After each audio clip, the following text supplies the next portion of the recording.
মদিনার সাহাবীদের মধ্যে সবচেয়ে গরীব সাহাবী ছিলেন সাইয়েদনা বেলাল রাদিয়াল্লাহু তাআলা আনহু। নিজের লজ্জাস্থান ঢাকার কাপড়টা ছাড়া তার কাছে দ্বিতীয় কোনো কাপড় ছিল না। সকালে যদি খাবার পেত, দুপুরে খাবার ছিল না, দুপুরে পেলে রাতের জন্য ছিল না, আজকে খাবার থাকলে কালকে নেই।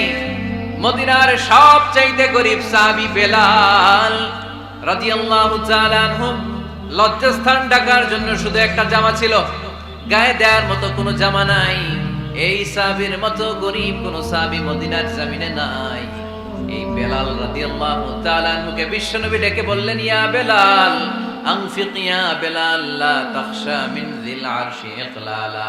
ও বেলাল, আল্লাহর রাস্তায় দান করো, কারণ আমার আল্লাহর ধনভাণ্ডারের কমতি নাই। সাইয়েদনা বেলাল রাদিয়াল্লাহু তাআলা আনহু সবচেয়ে গরীব। শুনতেছেন? বুঝতেছেন? সবচেয়ে গরীব। ডাউন পার্টটা ঢাকার মতো একটা গার্মেন্ট ছিল, একটা কাপড়, এটা পেঁচায় আসতো, নামাজ পড়তো। গায়ে রাখার মতো কোনো জামা নাই, আর খাবার দাবার টাকা পয়সা বলতে নাই। ওই সাহাবীর বিষ্ণু ইসলাম বললেন, আনফিক বেলাল, বেলাল তুমিও দান করো, তুমিও দাও, দানের হাতকে প্রশস্ত করে দাও। আনফিক ইয়া ইবনা আদম উনফিক আলাইক, হে বনি আদম দাও, দিলে আমি তোমারে দেব। যারা দান করে বেশি তাদেরকে দেয় কে? দিলেই আসবে, না দিলে আসে না। আপনি দেন, দেখবেন আসতে শুরু করছে। এটাই সিস্টেম। দিলে কমে না, না দিলে কমে। সুবহানাল্লাহ পড়েন। উদাহরণ হিসেবে বোঝেন, আপনার হাতে 5 কেজি ওজনের একটা জিনিস দেয়া হলো, আপনি এটারে ধরে রাখছেন। এটারে ধরে রাখলে আর কিছু নিতে পারবেন? এটারে দিয়ে দিলেই না আরেকটা ধরতে পারবেন, ঠিক কি না? 5 কেজির এটা হুজুরে দিয়ে দিলাম, এরপরে কেউ আমার 20 কেজি দিলে ওইটা ধরবো, ওইটা আবার আরেকজনকে দিব, এরপরে আরেকজন 30 কেজি দিলে ওইটারে ধরবো। কথা বলেন, কথা বলেন, কথা বলেন। এজন্য আল্লাহ বললেন, ইনফিকুনা ফিস সাররাই ওয়াদ দাররা। আমার মুত্তাকি বান্দার প্রথম গুণ, তারা সুখে দুঃখে সব সময় দান করে, দানের ধারাবাহিকতা সব সময় অব্যাহত রাখে। যারা সুখে দুঃখে সচ্ছল অসচ্ছল সব অবস্থায় দান করে, তাদের নাম হলো মুত্তাকি। মুত্তাকিদের প্রথম বৈশিষ্ট্য দান করে। আপনারা দান করেন তো? কিশোরগঞ্জের ভাইয়েরা সবাই করেন? করেন তো?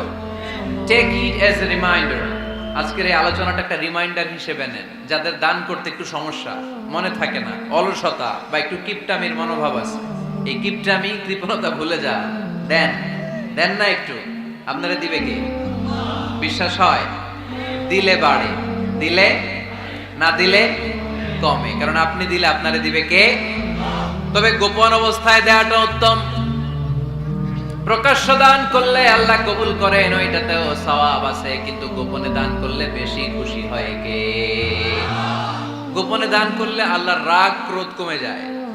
আপনার কোনো পাপের কারণে আল্লাহ যদি আপনার উপর রেগে থাকে, আপনি গোপনে কিছু দান করে দেন, ওই রাগটা মুহূর্তেই ঠান্ডা হয়ে যাবে। 7 শ্রেণীর ব্যক্তিকে আল্লাহ তাআলা আরশের নিচে ছায়া দিবে কিয়ামতের দিন, যেদিন আকাশের সূর্যটা মাথার কাছে চলে আসবে, জমিনটা তামার জমিন হয়ে যাবে, তৃষ্ণায় মানুষের জিহ্বা বের হয়ে কুকুরের মতো নাভির সামনে ঝুলতে থাকবে।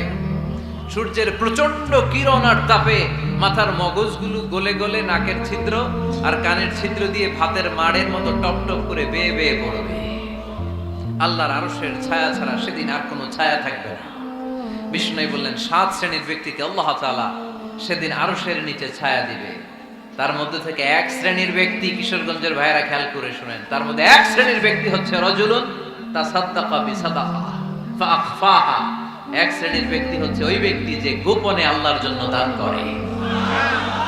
হাত্তা লা তা'লামু শিমালুহু মা তুনফিকু ইয়ামিনু।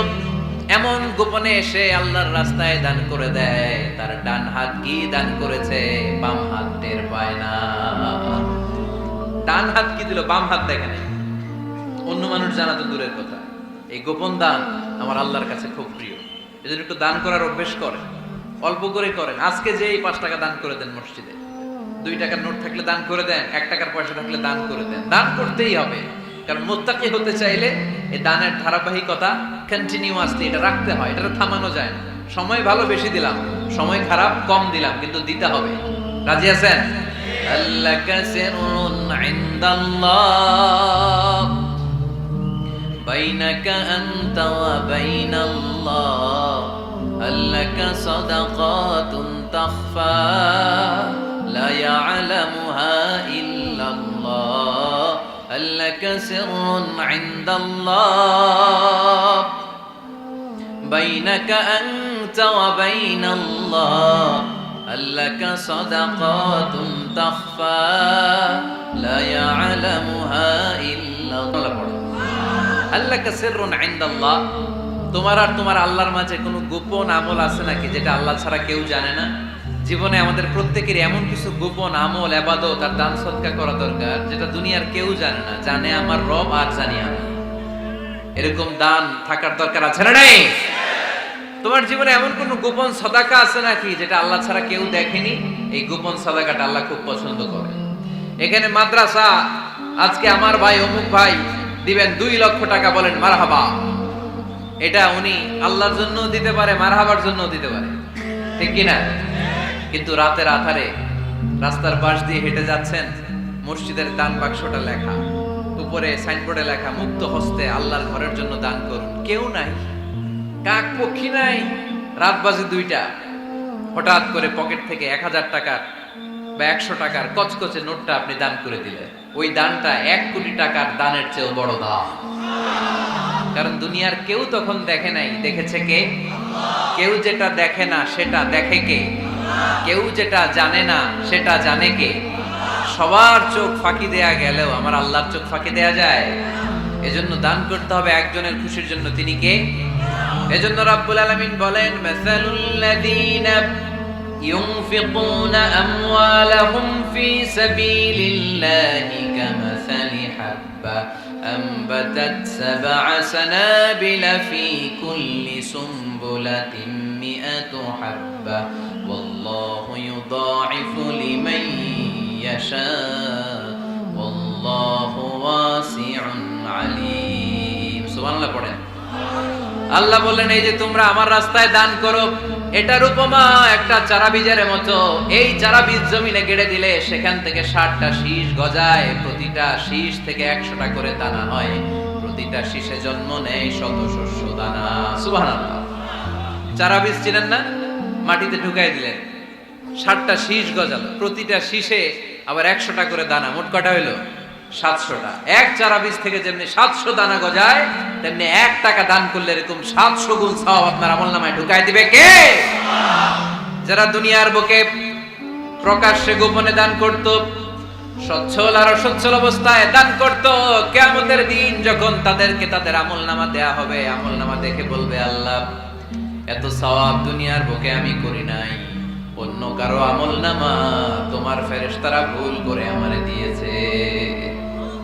আল্লাহ এত আমলনামা তো আমি করি নাই, এত নেক কাজ করতে থেকে আসলে, এটা আমার না, তোমার ফেরেশতারা ভুল করে আরেকজনেরটা গছাই দিয়েছে আমার। আল্লাহ বলবে, না, আমার ফেরেশতারা ভুল করে না। সুবহানাল্লাহ পড়ে। ফেরেশতারা কখনো ভুল করতে পারে? এটা তোমারই আমলনামা, আমার আমলনামা, আমি তো এত সওয়াব করি নাই। আল্লাহ বললেন, তুমি যে ওই আমার খুশির জন্য দান করেছো, ওই ছোট্ট দানটাকে আমি বড় করে তোমার আমলনামায় ঢুকাই দিয়েছি। আরো আস্তে কোন সুবহানাল্লাহ। হাদিসে এসেছে, কামা ইউরাব্বি আহাদুকুম ফুলুয়া, তোমরা যেমনি ছাগল পালো, বাছুর পালো, আল্লাহ তাআলা তোমাদের দানটাকে এরকম পেলে পুষে বড় করে। আপনারা কিশোরগঞ্জে গরু পালন কারা দেখি? মাশাআল্লাহ, সবার বাড়িতে গরু। হ্যাঁ, বাড়ি বাড়ি আপনার বাড়িতেও আছে। তো এই যে গাভী যখন বাচ্চা দেয়, বাছুর হয়, খুশি লাগে না আপনাদের? মালিক কি করে? এটারে খাওয়ায়, খাইয়ে দাইয়ে পেলে পুষে বড় করে না? কুরবানির হাটে বিক্রির জন্য। আল্লাহ বললে, তুমি যে ওই ছোট্ট দান করেছো, তোমার এই ছোট্ট দানটা আমিও এটারে খাইয়ে দাইয়ে পেলে পুষে বড় করে উহুদ পাহাড়ের সমান করে তোমার আমলনামায় ঢুকিয়ে দিয়েছি। এজন্য আল্লাহ বললেন, আল্লাযীনা ইউনফিকুনা ফিস সাররাই ওয়াদ দাররা, মুত্তাকিদের প্রথম গুণ সচ্ছল আর অসচ্ছল উভয় অবস্থায় আল্লাহর জন্য তারা দান করে। সুবহানাল্লাহ। তাহলে মুত্তাকিদের প্রথম গুণ, তারা কি করে? জোরে বলেন, সবাই বলেন, আবার বলেন। আপনাদের কষ্ট হচ্ছে? দোয়া করে ফেলি আমরা তো। গলার আওয়াজ এত অল্প কেন? আওয়াজ করে উত্তর দেয়া যাবে? চিল্লায় পড়েন আল্লাহু আকবার।